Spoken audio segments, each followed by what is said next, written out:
Stood about 30 feet from what people refer to as a Wendigo. Thought I was going to die. I can post a story if interested, but I've tried before and the thread was washed out by role-playing friends. Yeah, I'm calling bullshit. That thing would have ripped you apart if you were feet away from it. Maybe, maybe not. All depends on whether or not Anon is a Templar of K. Not a Templar from K, but I'm almost certain I came across it after I had killed 2 German Shepherds, which might have been what saved me. When I first saw it, I thought it was a big white dog. It was crawling on all fours. It never stood up, never vocalized, it just watched me. It only moved when I moved, but it was more of a maneuver, like it was trying to get a good look. It was incredibly fast though. From about the age of 16 to the age of 21, I'm 24 now, I used to go on walks late at night. My sleep schedule was fucked after school ended, and so I spent most of my time awake during the late night and early morning hours. But living in a more suburban area, it was never really an issue. That isn't to say that I live in a nice area, just that it's not really as crime-ridden as it could be, but I digress. I had worked out a pretty solid schedule for these walks, leaving at anywhere between 10 to 12 at night, and coming back either when I had enough serenity for the night, or my legs began to ache. Generally though, each walk would last about 3 to 5 hours, during which I would travel out to my neighborhood into the neighboring areas. Another thing to note is that my neighborhood, for whatever reason, only has like a handful of streetlights, usually at the small stop sign intersections. Because of this, I became very comfortable with being in the dark, and developed a love for the moon.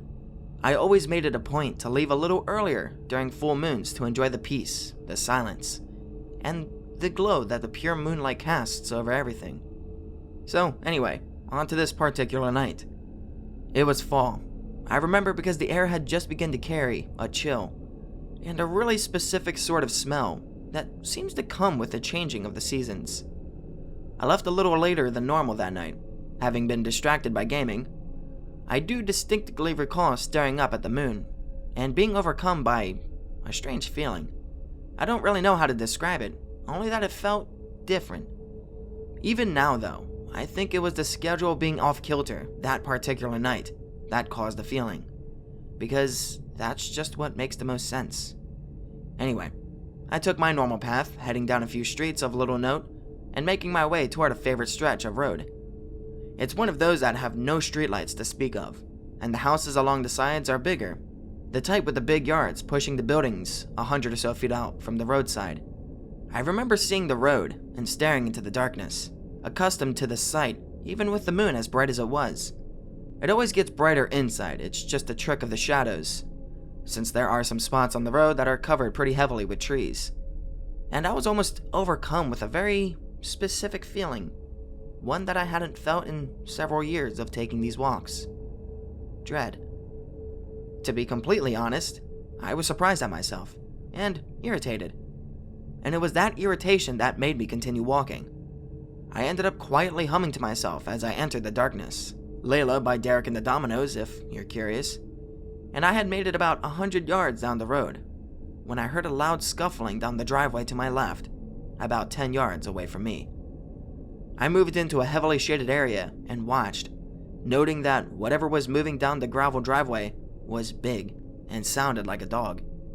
Much to my surprise, it seemed to be a huge white dog. At least, until my eyes focused on it.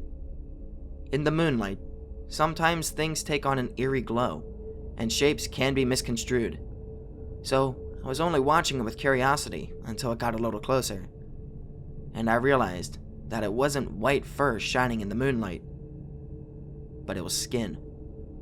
Bare, pale skin. This caused a shift in my perspective, and I began inspecting the rest of this new sight, only to realize that it wasn't a dog at all, but a man. A very tall, incredibly emaciated man. His skin was pulled tight over his skeleton, and he trotted along on all fours, as if it were the most natural thing in the world. At this point, I was a definite combination of freaked out and interested. So I took a single step closer, as quietly as I could, and squinted my eyes to get more specific details.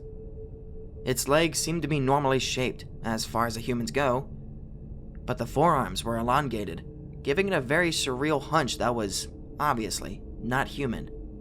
Oh, another thing to note is that its head was completely bald, and the moonlight hit it and made it glow, which is sort of funny. And then I noticed it was looking at me.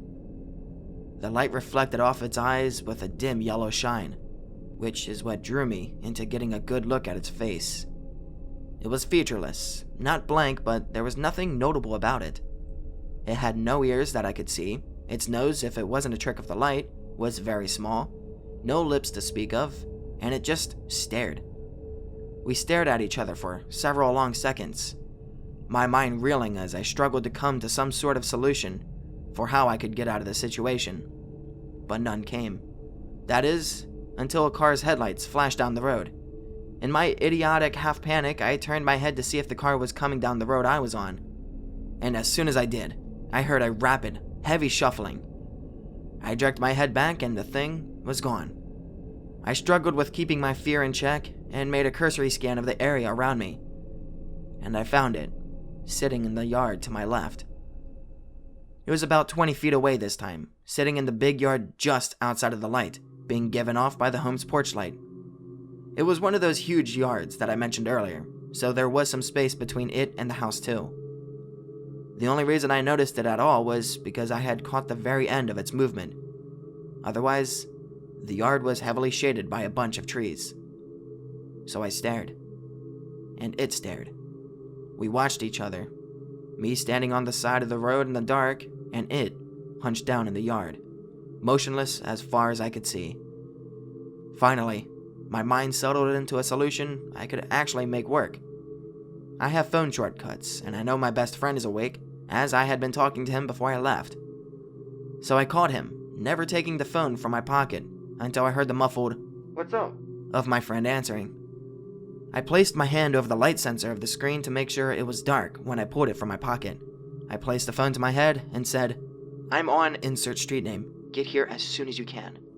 Luckily, he was able to understand how serious I was being and hung up immediately. Thus began the longest 5 minutes of my life. I closed my phone and slid it back into my pocket, never taking my eyes off the thing.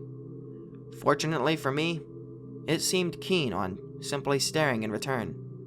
I don't remember my thought process in detail, only that one thought of, "I can't believe this is happening," repeating over and over every few seconds. Then, mercifully, headlights. Knowing that it was my friend, I began slowly backing away toward the oncoming car. The creature, apparently realizing that the vehicle was heading in our direction, turned and bolted away, slamming into the fence between the yard it was in and the driveway it had come from, scaling the fence and disappearing. Feeling safe enough to turn, I was getting ready to run to my friend's car. I slowly rotate toward the headlights to see that it was not my friend's car, but a police patrol car. I froze in place as the headlights washed over me, and the car just cruised on by, my friend's vehicle right behind it. He pulled over, and I was in the car before he even put it in park. Not that it mattered much, because I told him to get me the fuck out of there, immediately. He kept asking questions, but it was around that time that the full weight of the experience had hit me, and I just sort of sat there in silence, trying to process what I had seen. He drove off, and I noticed that the police car had stopped in the driveway that the thing had come from, with 2 police officers getting out and making their way toward the home.